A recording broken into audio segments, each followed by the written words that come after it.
एक छोटे से गांव धर्मपुर में श्यामू नाम का एक गरीब आदमी अपनी बूढ़ी माँ के साथ रहता था। श्यामू के पास कोई जमीन नहीं थी।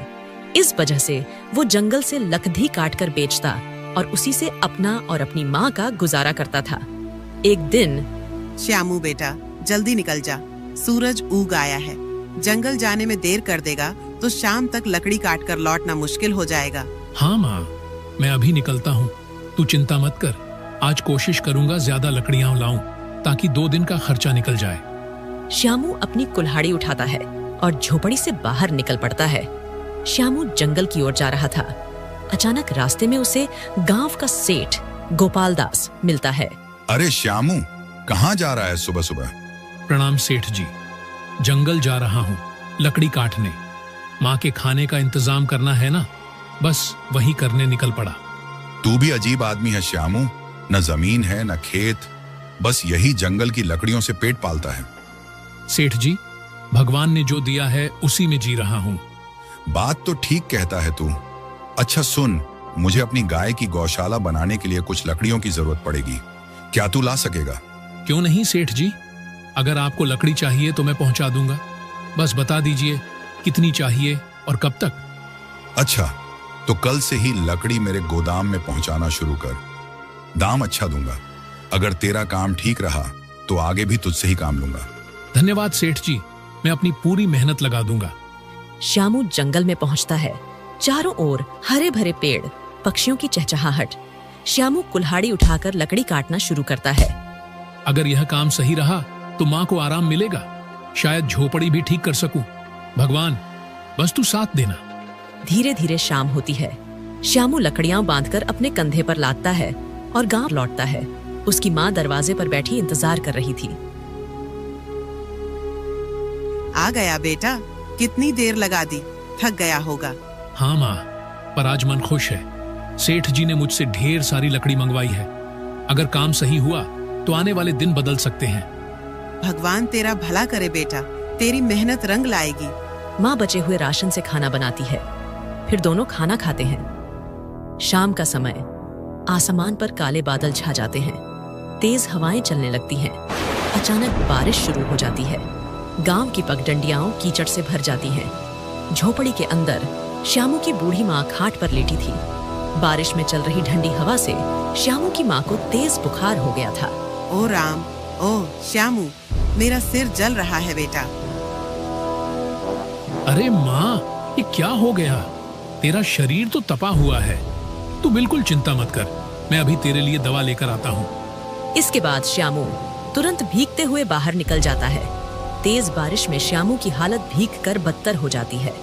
वह भीगते हुए सेठ गोपाल दास के हवेली पर पहुंचता है और दरवाजा खटखटाता है। तभी दरवाजा खुलता है और सेठ अंदर से निकलता है। अरे श्यामू, तू इस वक्त और इस बारिश में यहाँ क्या कर रहा है? सेठ जी, मेरी माँ को तेज बुखार हो गया है। हालत बहुत खराब है। घर में न दवा है न राशन। मुझे पैसों की सख्त जरूरत है। तो तू चाहता क्या है? सेठ जी, मुझे कुछ ज्यादा पैसे उधार दे दीजिए। मैं कुछ पैसे लकड़ी में कटवा दूंगा और बाकी मैं मजदूरी करके लौटा दूंगा। ठीक है श्यामू, पैसे तो मैं दे दूंगा, लेकिन ब्याज देना होगा। ब्याज? सेठ जी, मैं गरीब आदमी हूँ, ब्याज के साथ पैसे कैसे लौटाऊंगा? तो सुन, मैं बिना ब्याज के पैसे नहीं देता। यदि ब्याज के साथ पैसे देने हैं तो बता, वरना पैसे भूल जा। ठीक है सेठ जी, जो शर्त आप कहें मैं मान लूंगा। ये ले कुछ रुपए, और याद रखना श्यामू, ब्याज सहित पैसे समय पर चुका देना, वरना तू जानता ही है। धन्यवाद सेठ जी, मैं मेहनत करके एक एक पैसा चुका दूंगा। श्यामू बारिश में फिर से भीगता हुआ वैद्य जी की झोपड़ी की ओर दौड़ता है। वैद्य जी एक दिया लेकर दरवाजा खोलते हैं। अरे श्यामू, इस तूफानी बारिश में यहाँ क्या कर रहा है? सब ठीक तो है? वैद्य जी, मेरी माँ को तेज बुखार हो गया है। कृपा करके कुछ दवा दे दीजिए।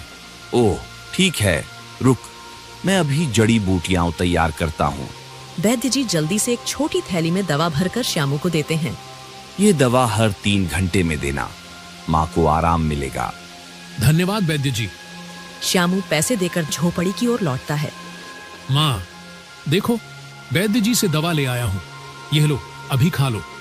श्यामू माँ को दवा खिलाता है और पानी पिलाता है। कुछ देर बाद माँ का पसीना छूटता है। अरे अब थोड़ा आराम लग रहा है बेटा। भगवान का शुक्र है माँ, तू जल्दी ठीक हो जाएगी। अगली सुबह माँ कुछ बेहतर महसूस कर रही थी। श्यामू थका हुआ पास बैठा था। श्यामू बेटा, एक बात पूछूं? यह दवा और खर्च के लिए पैसे तू कहाँ से लाया? माँ, कल रात मैं सेठ गोपाल दास के पास गया था, उनसे उधार लिया है, मगर सेठ ने ब्याज की शर्त रखी है। ओह बेटा, ब्याज वाला पैसा गरीब आदमी को और गरीब बना देता है। हमें सोच समझकर कदम रखना होगा। हाँ माँ, लेकिन उस समय और कोई रास्ता ही नहीं था। माँ कुछ देर सोचती है। श्यामू, क्यों न तू इन बचे हुए पैसों से समोसे बनाकर बेचने लगे। देख, इस बरसात में लकड़ी सुखाना और बेचना मुश्किल होगा, पर गर्मा गर्म समोसे लोग खुशी से खरीदेंगे। अरे माँ, यह तो बहुत अच्छा सुझाव है। अगर काम चल पड़ा तो हम धीरे धीरे सेठ का उधार भी चुका देंगे। हाँ बेटा, मेहनत ईमानदारी से करोगे तो भगवान जरूर साथ देगा। इसके बाद श्यामू कुछ पैसे लेकर गांव की किराना दुकान पर पहुंचता है। राम राम लाला जी, मुझे बेसन, तेल, हरी मिर्च, धनिया और मसाले चाहिए। समोसे बनाने का सामान दे दीजिए। अरे श्यामू, तू लकड़ी का काम छोड़ अब समोसे बनाएगा? वाह रे किस्मत। हाँ लाला जी, वक्त के अनुसार रास्ता बदलना ही पड़ता है। मेहनत करूंगा, सब ठीक होगा। दुकानदार सामान तौलकर थैली में रख देता है। श्यामू पैसे चुका देता है और घर की ओर लौट पड़ता है। उसकी माँ पहले से तैयार बैठी थी। माँ, सारा सामान ले आया हूँ, अब काम शुरू करें। हाँ बेटा, आज हम दोनों मिलकर मेहनत करेंगे। देखना, सब अच्छा होगा। दोनों मिलकर समोसे बनाते हैं। झोपड़ी में समोसों की खुशबू फैल जाती है।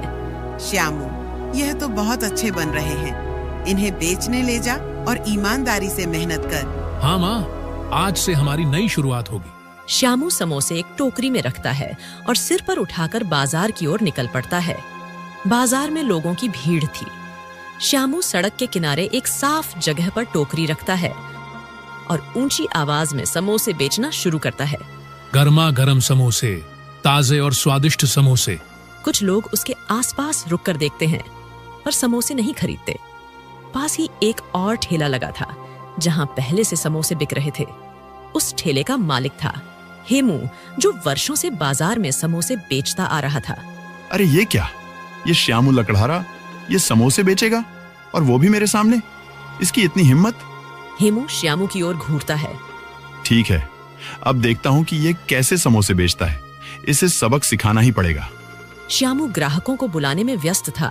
उसे हेमू की चालाकी का अंदाजा नहीं था। गर्मा गर्म समोसे, ताजे और स्वादिष्ट समोसे, ले लो भाई ले लो। तभी दो आदमी उसके पास आते हैं। अरे श्यामू, तू लकड़हारा था ना, अब समोसे बेच रहा है? हाँ भाई, करना पड़ता है। पेट पालने के लिए मेहनत करनी ही पड़ती है। चल ठीक है, जरा हमको भी समोसे खिला, देखे तेरे समोसे कैसे हैं। श्यामू खुशी से तुरंत 2 समोसे निकालकर उन्हें देता है। लीजिए भाई, ताजे गर्मा गर्म समोसे हैं, जरूर पसंद आएंगे।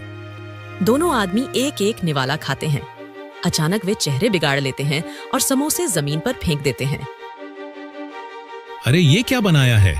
बिल्कुल बेस्वाद, न नमक है न मसाले का स्वाद। यह समोसे खाने लायक ही नहीं है। श्यामू, तुझे किसने समोसे बनाना सिखाया? एकदम बकवास हैं ये। ऐसे तो कोई ग्राहक तेरे पास नहीं आएगा। लोग यह देख हंसने लगते हैं। श्यामू का चेहरा उतर जाता है। उसकी आंखों में आंसू भर आते हैं। हे भगवान, इतनी उम्मीद से काम शुरू किया था, क्या सच में मैं समोसे बेचने लायक नहीं हूँ? पास खड़ा हेमू ये दृश्य देखकर मन ही मन मुस्कुराता है।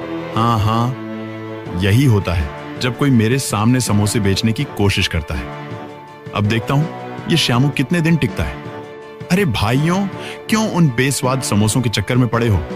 आओ मेरे पास आओ, यहाँ गर्मा गर्म चटपटा और मजेदार समोसा मिलेगा। दोनों आदमी हेमू के ठेले की ओर बढ़ते हैं। आसपास खड़े अन्य ग्राहक भी हेमू के पास जाने लगते हैं। हाँ भाई, हेमू के समोसे तो हमेशा लजीज होते हैं, चलो वहीं खाते हैं। धीरे धीरे सभी लोग हेमू के ठेले पर जुट जाते हैं। श्यामू अकेला सड़क किनारे अपनी टोकरी लिए रह जाता है। लगता है आज कोई भी मेरे समोसे नहीं खरीदेगा। श्यामू निराश मन से अपनी टोकरी उठाता है और भीगी आंखों के साथ घर लौट आता है। झोपड़ी के दरवाजे पर उसकी माँ इंतजार कर रही होती है। क्या हुआ बेटा, समोसे बिके नहीं क्या? श्यामू चुपचाप टोकरी जमीन पर रख देता है।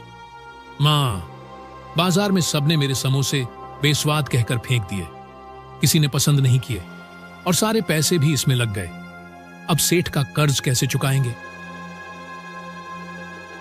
बेटा चिंता मत कर, हर नया काम शुरुआत में कठिन होता है। भगवान तेरे लिए कोई न कोई रास्ता जरूर निकालेंगे। वे दोनों बात कर ही रहे थे, तभी बाहर से आवाज आती है।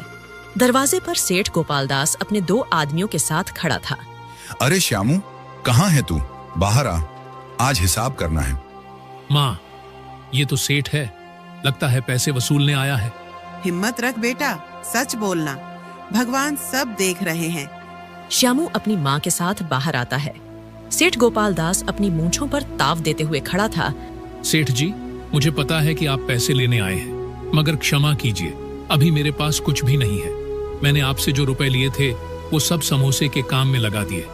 अभी काम अच्छा नहीं चल रहा, लेकिन जैसे ही काम संभल जाएगा मैं आपके पैसे चुका दूंगा। ये सुन सेठ भौहें चढ़ाता है और ऊंची आवाज में बोलता है। अरे मुझे बेवकूफ मत बना, तेरे समोसों का क्या भरोसा, बिके या न बिके। मैं यहाँ हाथ पर हाथ धरे कब तक बैठा रहूं? मैंने तुझे उधार पैसे दिए थे, कोई मजाक नहीं किया था। श्यामू सिर झुका लेता है। उसकी माँ की आंखों में भी आंसू भर आते हैं। सुन ले श्यामू, आज से ये घर मेरा है। जब तेरे पास पैसे हों तब आकर इसे छुड़ा लेना। अभी के अभी अपना सामान बाहर निकालो। सेठ के दोनों आदमी आगे बढ़कर झोपड़ी के अंदर घुसते हैं। वे बर्तन, कपड़े और चटाई उठाकर बाहर फेंकना शुरू कर देते हैं। सेठ जी, ऐसा मत कीजिए, मेरी बूढ़ी माँ कहाँ जाएगी? बेटा सब्र रख, भगवान सब देख रहे हैं। आसपास के कुछ गांव वाले यह दृश्य देखकर इकट्ठा होने लगते हैं, पर कोई भी सेठ के डर से आगे नहीं आता। श्यामू और उसकी माँ अपना सामान उठाकर गांव से बाहर निकलते हैं। चलते चलते वे नदी किनारे पहुंचते हैं। नदी के किनारे पर घास और पेड़ पौधे थे। बेटा अब हम कहाँ रहेंगे? माँ, जब तक भगवान साथ हैं, हम भूखे प्यासे नहीं मरेंगे। यही नदी किनारे एक छोटी सी झोपड़ी बना लेंगे।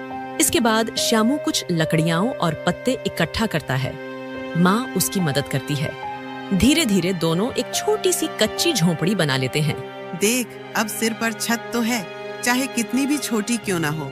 हाँ माँ, ये झोपड़ी ही हमारे लिए महल से कम नहीं। कुछ समय बाद श्यामू फिर से अपने बनाए समोसे टोकरी में रखकर बाजार जाता है। उसका चेहरा उम्मीद से भरा था। शायद आज कोई मेरे समोसे खरीदे, शायद आज सब कुछ बदल जाए। वह सड़क किनारे बैठ जाता है और आवाज लगाता है। गर्मा गर्म समोसे, घर के बने समोसे, लो भाई लो। उसी समय एक बूढ़ा कमजोर आदमी लाठी टेकते हुए हेमू के ठेले के पास पहुंचता है। उसका चेहरा भूख से मुरझाया हुआ था। बेटा, सुबह से कुछ नहीं खाया, जरा कुछ खाने को दे दो, पेट में कुछ सहारा हो जाए। हेमू बूढ़े की ओर देखता है, फिर गुस्से में चिल्लाता है। अरे तुझे दिख नहीं रहा यहाँ कितनी भीड़ लगी है? जाओ आगे बढ़ो, न जाने कहां कहां से चले आते हैं। उसी समय श्यामू दूर से यह दृश्य देख रहा होता है। उसकी आंखों में करुणा भर आती है। बूढ़ा आदमी धीरे धीरे लाठी टेकते हुए श्यामू के पास आता है। बेटा, बहुत भूख लगी है, अगर कुछ खाने को हो तो दे दो।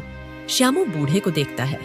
ठीक है बाबा, वैसे भी मेरे समोसे कोई नहीं खा रहा, आप ही खा लीजिए। श्यामू अपने हाथ से प्लेट में 2 गर्मा गर्म समोसे रखकर बूढ़े को देता है।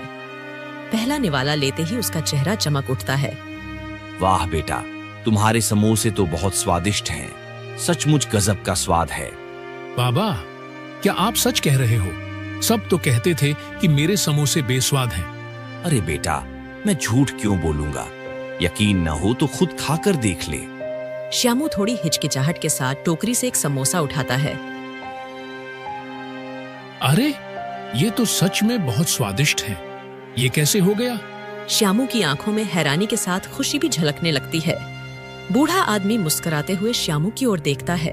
फिर वह अपनी झोली में हाथ डालता है और एक छोटी सी थैली निकालकर श्यामू को देता है। बेटा, ये बहुत दुर्लभ जड़ी बूटी है। इसे जब भी अपने समोसे में मिलाएगा, तेरे समोसों का स्वाद कई गुना बढ़ जाएगा। लेकिन याद रखना, ये बूटी सिर्फ भलाई के काम में ही इस्तेमाल करनी है। बाबा, आप कौन हैं और मुझे यह सब क्यों दे रहे हैं? बूढ़ा मुस्कुराता है और धीरे धीरे गायब हो जाता है। ये बाबा थे या खुद भगवान का कोई रूप? संध्या तक श्यामू के कुछ और समोसे बिक जाते हैं। वह थका हुआ मगर थोड़ा खुश होकर घर लौट आता है। माँ, आज भगवान ने चमत्कार कर दिया। कुछ समोसे बिक गए और हाँ, एक बाबा ने मुझे एक जड़ी बूटी दी है। बेटा, हो सकता है वह बाबा भगवान के ही भेजे दूत हों। उनकी बात को हल्के में मत लेना। सुबह होते ही श्यामू गांव की किराना दुकान पर पहुंचता है। लाला जी, ये कुछ पैसे हैं, बाकी उधार में लिख लीजिए। मुझे समोसे बनाने का सामान चाहिए। ठीक है श्यामू, तू ईमानदार आदमी है, तेरे लिए उधार लिख दूंगा। श्यामू सामान लेकर घर लौटता है। घर पहुंचकर माँ और बेटा मिलकर समोसे बनाने लगते हैं। श्यामू बाबा की दी हुई जड़ी बूटी उठाता है और मसाले में मिलाता है। जैसे ही जड़ी बूटी मिलती है, रसोई में एक अद्भुत और मनमोहक खुशबू फैल जाती है। माँ, ये कैसी अद्भुत सुगंध है। लगता है सचमुच ये जड़ी बूटी जादुई है। बेटा, अब तेरे समोसे जरूर बिकेंगे। श्यामू ताजे और सुगंधित समोसे टोकरी में भरता है और उम्मीद भरी नजरों से बाजार की ओर चल पड़ता है। बाजार पहुंचते ही समोसे की महक चारों ओर फैलने लगती है और लोग उसकी ओर मुड़कर देखने लगते हैं। तभी दो आदमी उस उत्साह से श्यामू की ओर बढ़ते हैं। अरे भाई, क्या डाला है समोसे में? खुशबू तो बड़ी लाजवाब आ रही है। हाँ भाई, जल्दी खिलाओ, रुका ही नहीं जा रहा। श्यामू मुस्कुराते हुए उन्हें गर्मा गर्म समोसे परोसता है। दोनों आदमी समोसे लेते हैं। वाह भाई, कमाल कर दिया। तुम्हारे समोसों में तो बिल्कुल अलग ही स्वाद है। ऐसा तो हमने कहीं नहीं खाया। सही कहा, ये समोसे तो जैसे मुंह में घुल रहे हैं। भाई, हमें और पैक कर दो।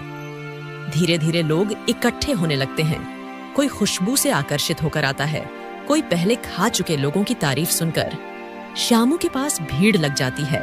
भैया, 2 समोसे इधर भी देना। श्यामू पसीने से लथपथ होते हुए भी प्रसन्नता से सभी को समोसे परोसता जाता है।